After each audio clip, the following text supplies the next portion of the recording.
जब हम भाषांतर करते हैं तो बहुत बड़ा नुकसान करते हैं अपने साथ।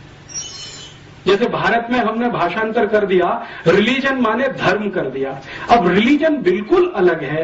प्लेटो की जो डेफिनेशन है रिलीजन की, वो हमारे धर्म पर फिट ही नहीं बैठती कहीं। हम जब धर्म की बात करते हैं तो ये है कि जो धारण कर सके, धारण करने योग्य है, वो सब कुछ धर्म है। उनके यहां ये कहीं है ही नहीं, पूरी फिलॉसफी में नहीं है। धारण करने योग्य वहां कुछ है ही नहीं जिसे वो कहें।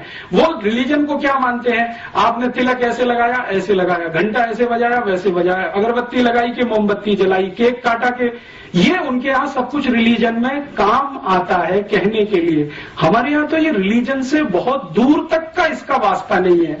इसको तो हम कर्मकांड के रूप में कहते हैं। धर्म तो बिल्कुल अलग है, कर्मकांड तो बिल्कुल अलग है।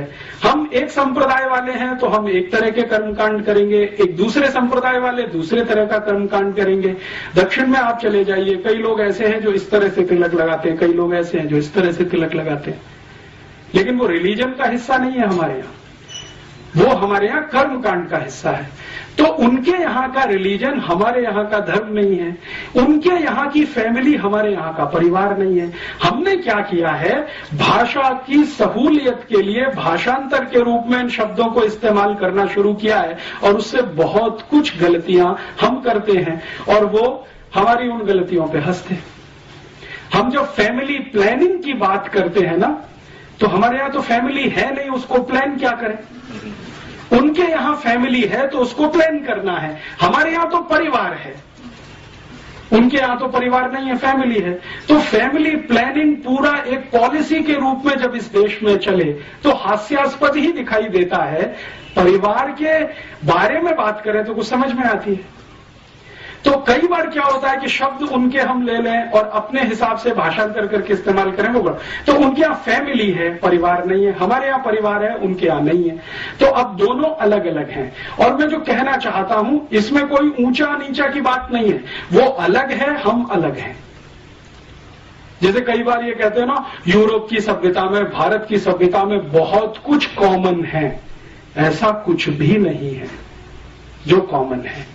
अगर कुछ है तो वो जबरदस्ती से किया हुआ है। जैसे वहां का पिज़्ज़ा आ गया, बर्गर आ गया और हमने खाना शुरू कर दिया तो कॉमन हो गया, या वहां से पेप्सी कोक आ गया, हमने पीना शुरू कर दिया तो कॉमन हो गया।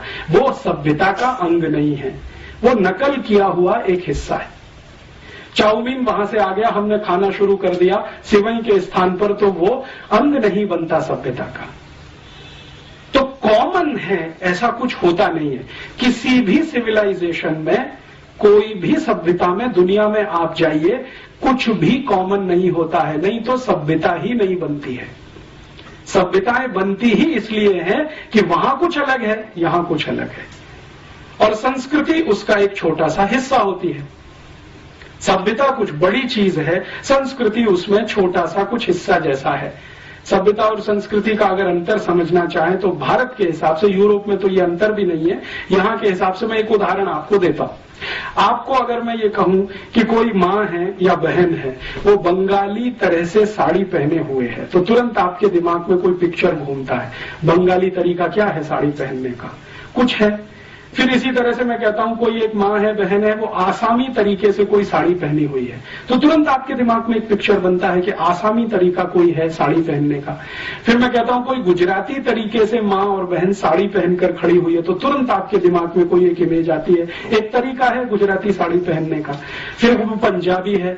तो ऐसे अगर 8-10 राज्यों के मैं नाम लूं और आपसे कहूं कि देखो ये गुजराती साड़ी है, ये मराठी साड़ी है, ये बंगाली है, ये आसामी है, ये मणिपुरी है, ये आदि आदि इस तरह की साड़ियां हैं, तो ये जो अलग अलग तरीके हैं साड़ियों को पहनने के, ये है संस्कृति, और ये जो साड़ी है वो है सभ्यता। तो सभ्यता और संस्कृति का जो अंतर है वो कुछ इस तरह का है। सिविलाइजेशन है साड़ी, और तरीके जो उसको पहनने के हैं वो है हमारी संस्कृति।